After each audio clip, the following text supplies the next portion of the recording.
السلام علیکم ورحمۃ اللہ وبرکاتہ۔ بسم اللہ الرحمن الرحیم۔ سوال کرنے والا پوچھتا ہے کہ میری بیوی کی عادت ہے کہ 1 بجے کھانا کھا کر روزے کی نیت کر لیتی ہے، کیا سحری کا کوئی وقت مقرر ہے کہ اس وقت سے پہلے سحری نہیں کھا سکتے؟ جواب: سحری کھانے کا وقت صبح صادق سے پہلے کا ہے۔ رات کو ہی سحری کر کے سو جانا یا صبح صادق سے بہت دیر پہلے سحری کا معمول بنانا درست نہیں ہے۔ صبح صادق سے اس قدر پہلے سحری بند کر دیں کہ یقین ہو کہ صبح ہونے سے پہلے کھانا بند کر دیا گیا ہے۔ فقہاء کرام نے لکھا ہے کہ رات کو 6 حصوں میں تقسیم کیا جائے تو آخری چھٹے حصے میں سحری کرنا مسنون مستحب ہے۔ اس سے پہلے کا معمول نہ بنایا جائے۔ مثلا رات 12 گھنٹے کی ہو تو صبح صادق سے پہلے والے 2 گھنٹوں میں کسی وقت بھی سحری کرنے سے استحباب پر عمل ہو جائے گا، اور صبح صادق کے قریب آخر وقت میں زیادہ افضل ہوگا۔ لہذا آپ کی اہلیہ کا رات 1 بجے سحری کا معمول بنا لینا پسندیدہ نہیں ہے۔ سحری کے بعد سونا کیسے؟ دوستو، انسان دن اور رات میں کسی بھی وقت سو سکتا ہے، بشرط یہ کہ فرائض اور واجبات میں کوتاہی واقع نہ ہو رہی ہو۔ یعنی اگر فرائض اور واجبات میں کوتاہی نہیں تو انسان سو سکتا ہے۔ اگر تو سحری کھانے کے بعد نماز فجر ضائع ہونے کا اندیشہ ہو تو سحری کے بعد سونا ممنوع ہے، اور اگر نماز کے ضائع ہونے کا خطرہ نہ ہو تو کچھ دیر سو جانے میں کوئی حرج نہیں ہے۔ نیز یاد رہے کہ سحری آخری وقت میں کھانا افضل ہے۔ اگر آدمی آخری وقت پر سحری کھائے تو سونے کی نوبت ہی نہیں آئے گی۔ دوستو، سحری کرنا سنت اور باعث برکت ہے۔ حضور نبی کریم صلی اللہ علیہ وسلم نے سحری کرنے کی ترغیب دی ہے، اس لیے سحری کا اہتمام ہونا چاہیے۔ اس سے روزہ رکھنے میں قوت بھی رہتی ہے۔ اگر دل نہ بھی چاہے تب بھی کچھ نہ کچھ کھا پی لینا چاہیے۔ سحری کھانے کی برکت۔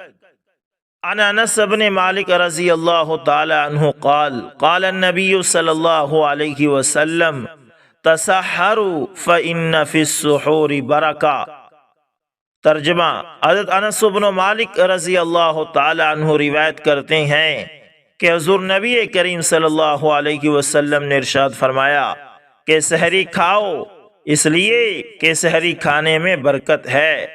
سحر کے معنی ہے آخر رات کا چھٹا حصہ، اور سحور کہتے ہیں آخر شب کو کھانا اور پینا تا صبح صادق۔ ایک روایت میں ارشاد نبی صلی اللہ علیہ وسلم ہے کہ سحری کھاؤ اگرچہ پانی کا 1 گھونٹ ہی ہو۔ سحری مسلم امہ کی امتیازی خصوصیت ہے۔ دوستو، عن عمرو بن العاص رضی اللہ تعالی عنہ ان رسول اللہ صلی اللہ علیہ وسلم قال فصل ما بین صیامنا و صیام اہل الکتاب اکلۃ السحری۔ عمرو بن العاص رضی اللہ تعالی عنہ بیان کرتے ہیں کہ حضور نبی کریم صلی اللہ علیہ وسلم نے ارشاد فرمایا، ہمارے اور اہل کتاب کے روزے میں صرف سحری کھانے کا فرق ہے۔ اہل کتاب کے لیے رات کو سونے کے بعد کھانا پینا حرام تھا، اور مسلمانوں کے لیے باعث برکت ہے۔ اس لیے مسلمان کو سحری کھا کر اپنے مالک حقیقی کے اس انعام و اکرام پر شکر گزار ہونا چاہیے۔ نمبر 3، سحری کھانے والے پر اللہ کی رحمت اور فرشتوں کی طرف سے دعائے رحمت۔ دوستو، سحری کھانے والے پر اللہ تعالیٰ کی رحمت برستی ہے، اور اللہ تعالیٰ کے فرشتے سحری کھانے والے کے لیے دعائے رحمت مانگتے ہیں۔ عن ابی سعید الخدری رضی اللہ تعالی عنہ قال قال رسول اللہ صلی اللہ علیہ وسلم السحور اکلہ برکہ فلا تدعوہ ولو ان یجرع احدکم جرعة من ماء فإن اللہ وملائکتہ یصلون علی المتسحرین۔ ترجمہ: ابو سعید رضی اللہ تعالیٰ عنہ بیان کرتے ہیں کہ حضور نبی کریم صلی اللہ علیہ وسلم نے ارشاد فرمایا کہ سحری کرنا سراپے برکت ہے، لہذا اسے نہ چھوڑو اگرچہ پانی کے ایک گھونٹ کے ذریعے ہی ہو۔ اللہ تعالیٰ اور اس کے فرشتے سحری کھانے والوں کے لیے رحمت کی دعا کرتے ہیں۔ عن ابن عمر رضی اللہ تعالی عنہما قال قال رسول اللہ صلی اللہ علیہ وسلم ان اللہ وملائکتہ یصلون علی المتسحرین۔ حضرت عبداللہ بن عمر رضی اللہ تعالیٰ عنہ بیان کرتے ہیں کہ حضور نبی کریم صلی اللہ علیہ وسلم نے ارشاد فرمایا اللہ تعالیٰ اور اس کے فرشتے سحری کھانے والوں کے لیے دعا کرتے ہیں۔ نمبر 4، مومن کی بہترین سحری کھجور۔ عن ابی ہریرہ عن النبی صلی اللہ علیہ وسلم قال نعم سحور المؤمن التمر۔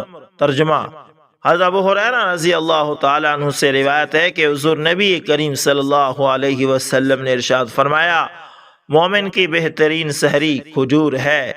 سحری کے وقت میں کھجور کھانے سے برکت اور جسمانی طاقت حاصل ہوتی ہے، اس لیے اگر آسانی سے کھجوریں دستیاب ہوں تو سحری میں کھجوریں بھی کھا لینی چاہیے۔ سحری کا کھانا غذائے مبارک۔ عن عبداللہ ابن الحارث یحدث عن رجل من اصحاب النبی صلی اللہ علیہ وسلم قال دخلت على النبی صلی اللہ علیہ وسلم وهو يتسحر فقال انها برکہ اعطاکم اللہ ایاہا فلا تدعوه۔ ترجمہ، عبداللہ بن حارث حضور نبی کریم صلی اللہ علیہ وسلم کے ایک صحابی رضی اللہ تعالیٰ عنہ سے روایت کرتے ہیں کہ انہوں نے بیان کیا میں سرکار دو عالم صلی اللہ علیہ وسلم کی خدمت اقدس میں حاضر ہوا اور آپ صلی اللہ علیہ وسلم سحری تناول فرما رہے تھے۔ حضور صلی اللہ علیہ وسلم نے ارشاد فرمایا یہ اللہ کی دی ہوئی برکت ہے، تم اسے ترک نہ کیا کرو۔ دوستو، بعض لوگ جان بوجھ کر سحری نہیں کرتے، رات بھر کھاتے پیتے رہتے ہیں اور پھر سحری کے وقت سو جاتے ہیں اور سحری ترک کر دیتے ہیں، جبکہ حضور نبی کریم صلی اللہ علیہ وسلم نے سحری کھانے کو غذائے مبارک سے تعبیر فرمایا ہے۔ عن العرباز بن ساریہ قال دعانی رسول اللہ صلی اللہ علیہ وسلم الى السحور فی رمضان فقال ہلم الی الغذاء المبارک۔ حضرت عرباز بن ساریہ رضی اللہ تعالیٰ عنہ بیان کرتے ہیں کہ رسول اللہ صلی اللہ علیہ وسلم نے مجھے رمضان میں سحری کھانے کے لیے بلایا تو فرمایا صبح کے مبارک کھانے کی طرف آؤ۔ معلوم ہوا کہ سحری کھانے میں برکت ہے، اسے چھوڑنا نہیں چاہیے۔ نمبر 6، سحری کھانے کا مسنون وقت۔ حضور نبی کریم صلی اللہ علیہ وسلم کا معمول مبارک اور مسنون طریقہ یہی ہے کہ سحری آخری وقت میں کھائی جائے۔ روزہ داروں کے لیے اس طریقے نبی صلی اللہ علیہ وسلم کو اپنانے میں بڑے فائدے ہیں۔ مثلاً آخری وقت میں سحری کھائی ہوگی تو نماز کی ادائیگی آسانی سے ہو جائے گی، یعنی نماز فجر میں سستی نہیں ہوگی، روزے کے ابتدا اور انتہا کے درمیان وقفہ کم ہوگا، جس سے روزہ دار کو سہولت ہوگی۔ حضور نبی کریم صلی اللہ علیہ وسلم نے اپنی امت کو صوم وصال یعنی بغیر کھائے پیے مسلسل روزے رکھنے سے منع فرمایا ہے، صحیح اور بخاری اور مسلم میں ہے۔ سحری تاخیر سے کھانا افضل ہے، جیسے کہ حضرت سہل بن سعد رضی اللہ تعالی عنہ کا بیان ہے کہ میں اپنے گھر والوں کے ساتھ سحری کھاتا پھر جلدی جلدی مسجد میں آتا تاکہ حضور نبی کریم صلی اللہ علیہ وسلم کے ساتھ نماز پڑھ لوں۔ عن انس بن مالک ان نبی اللہ صلی اللہ علیہ وسلم وزید بن ثابت تسحر فلما فرغا من سحورهما قام نبی اللہ صلی اللہ علیہ وسلم الى الصلاة فصلى قلنا لأنس كم كان بين فراغهما من سحورهما ودخولهما في الصلاة قال قدر ما يقرأ الرجل 50 آیہ۔ حضرت انس بن مالک رضی اللہ تعالیٰ عنہ سے روایت ہے کہ حضور نبی کریم صلی اللہ علیہ وسلم اور حضرت زید بن ثابت نے سحری کھائی۔ جب دونوں اپنی سحری سے فارغ ہوئے تو حضور نبی اکرم صلی اللہ علیہ وسلم نماز کے لیے کھڑے ہو گئے اور نماز پڑھی۔ ہم نے حضرت انس سے کہا کہ ان کے سحری سے فارغ ہونے اور نماز میں شامل ہونے میں کتنا وقفہ تھا؟ فرمایا کہ جتنی دیر میں کوئی آدمی 50 آیتیں پڑھے۔ سحری بند کرنے کا آخری وقت کون سا ہے؟ اس حوالے سے بہت سے لوگ لا علمی کا شکار ہیں، اور اس لا علمی کا نتیجہ ہے کہ وہ زندگی بھر غلطی میں مبتلا رہتے ہیں اور ان کے احساس تک نہیں ہوتا۔ ہمیں چاہیے کہ ہم قرآن و سنت کے روشنی میں اس اہم مسئلے کو تفصیل سے دیکھیے تاکہ ہماری غلط فہمی کا ازالہ ہو سکے۔ قرآن و سنت کی روشنی سے یہ بات سامنے آتی ہے کہ سحری کا وقت رات ہی کو ہے، کہ جب تک رات ہے تو سحری کی جا سکتی ہے، لیکن جیسے ہی رات ختم ہو جائے تو سحری کا وقت بھی ختم ہو جاتا ہے۔ اور یہ بات بھی واضح ہے، صبح صادق ہوتے ہی رات ختم ہو جاتی ہے اور دن شروع ہو جاتا ہے، اس لیے صبح صادق کا وقت داخل ہونے کے ساتھ ہی سحری کا وقت ختم ہو جاتا ہے۔ اللہ تعالیٰ نے قرآن کریم میں سورہ بقرہ کی آیت نمبر 187 وَكُلُوا وَاشْرَبُوا حَتَّى يَتَبَيَّنَ لَكُمُ الْخَيْطُ الْأَبْيَضُ مِنَ الْخَيْطِ الْأَسْوَدِ مِنَ الْفَجْرِ ثُمَّ أَتِمُّوا الصِّيَامَ إِلَى اللَّيْلِ، اور کھاؤ اور پیو جب تک کہ تمہارے لیے سفید دھاری سیاہ دھاری سے فجر کی وقت صاف ظاہر ہو جائے، پھر روزوں کو رات تک پورا کرو۔ اس آیت مبارکہ میں اللہ تعالیٰ نے رات کو سیاہ دھاگے جبکہ صبح صادق کو سفید دھاگے سے تشبیہ دی ہے، اور کھانے پینے کی آخری حد بھی بیان فرما دی ہے، اور اس وقت کھاتے پیتے رہو جب تک صبح صادق طلوع نہ ہو جائے، یعنی صبح صادق کے طلوع ہونے کے بعد کھانا پینا جائز نہیں ہے۔ معلوم ہوا سحری بند کرنے کا تعلق صبح صادق کے ساتھ ہے، نہ کہ اذان کے ساتھ، جس کا مطلب یہ ہے کہ اذان بھلے نہ ہوئی ہو لیکن صبح صادق ہو چکی تو اس کے بعد کھانا پینا جائز نہیں ہے۔ خود حضور نبی کریم صلی اللہ علیہ وسلم نے بھی اس آیت مبارکہ کی تفسیر فرماتے ہوئے ارشاد فرمایا کہ سیاہ دھاگے سے مراد رات لی تاریکی ہے، یعنی رات کی تاریکی ہے، اور سفید دھاگے سے مراد دن کی روشنی ہے۔ بخاری اور مسلم اسی طرح صحیح مسلم میں ارشاد نبی صلی اللہ علیہ وسلم ہے کہ سیاہ دھاگے سے مراد رات ہے اور سفید دھاگے سے مراد دن ہے۔ لہذا آیت مبارکہ اور حدیث مبارکہ سے بات واضح ہو جاتی ہے کہ سحری بند کرنے کا صحیح وقت رات کو ہی ہے، نہ کہ دن کو۔ سورہ بقرہ کی اس آیت مبارکہ کو امت کے جمہور اہل علم نے یہ متفقہ اصول قرار دیا ہے، اور یہی جمہور کا مذہب ہے کہ سحری بند کرنے کا تعلق رات سے ہے، نہ کہ دن سے۔ صبح صادق ہو جانے کے بعد سحری کھانا ناجائز ہے، جیسا کہ علامہ ابن القیم رحمہ اللہ سنن ابی داؤد کے حاشیے میں فرماتے ہیں کہ جمہور کا مذہب یہ ہے کہ صبح صادق ہو جانے کے بعد سحری کھانا ناجائز ہے۔ یہی مشہور چاروں ائمہ کرام اور دیگر فقہاء کرام کا مذہب ہے۔ قارئین کرام، روزہ در حقیقت صبح صادق سے لے کر غروب آفتاب تک کھانے پینے اور روزہ توڑنے والے امور سے بچنے کا نام ہے۔ اس لیے صبح صادق ہوتے ہی روزہ شروع ہو جاتا ہے۔ صبح صادق کے بعد کھانے پینے سے روزہ فاسد ہو جاتا ہے۔ اس معاملے میں بعض لوگ سنن ابی داؤد کی ایک حدیث شریف کا حوالہ پیش کرتے ہیں کہ جب تم میں سے کوئی اذان کی آواز سنے اور برتن اس کے ہاتھ میں ہو تو وہ اس کو نہ رکھے بلکہ اپنی ضرورت پوری کر لے۔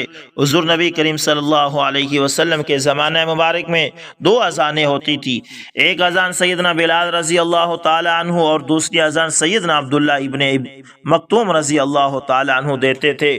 صبح صادق سے پہلے والی اذان سیدنا بلال اور دوسری اذان صبح صادق کے بعد سیدنا عبداللہ ابن مکتوم دیتے تھے، اور صحیح مسلم میں آتا ہے کہ حضور نبی کریم صلی اللہ علیہ وسلم نے ارشاد فرمایا کہ بلال رضی اللہ تعالیٰ عنہ رات کو اذان دیتے ہیں، اس لیے اس وقت تک کھا بھی سکتے ہو، جبکہ عبداللہ ابن مکتوم رضی اللہ تعالیٰ عنہ کی اذان نہ ہو جائے، یعنی اس وقت تک کھاؤ جب تک عبداللہ ابن مکتوم کی اذان نہ ہو جائے۔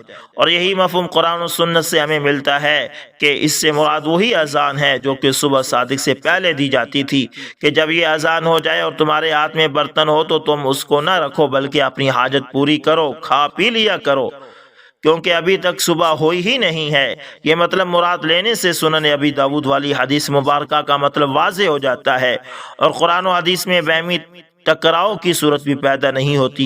لہٰذا جو لوگ اذان کے ہوتے ہوئے کھاتے پیتے رہتے ہیں تو اس عمل کو جائز سمجھتے ہیں، وہ اسے اجتناب کریں اور انتہائی سحری کا وقت معلوم کریں، یعنی سحری کا وقت ختم ہونا یہ معلوم کریں اور اسی کے مطابق اپنا معمول بنائیں، کیونکہ سحری کا تعلق صبح صادق سے ہے نہ کہ اذان فجر سے، کیونکہ اذان 2-4 منٹ آگے پیچھے ہوتی ہے۔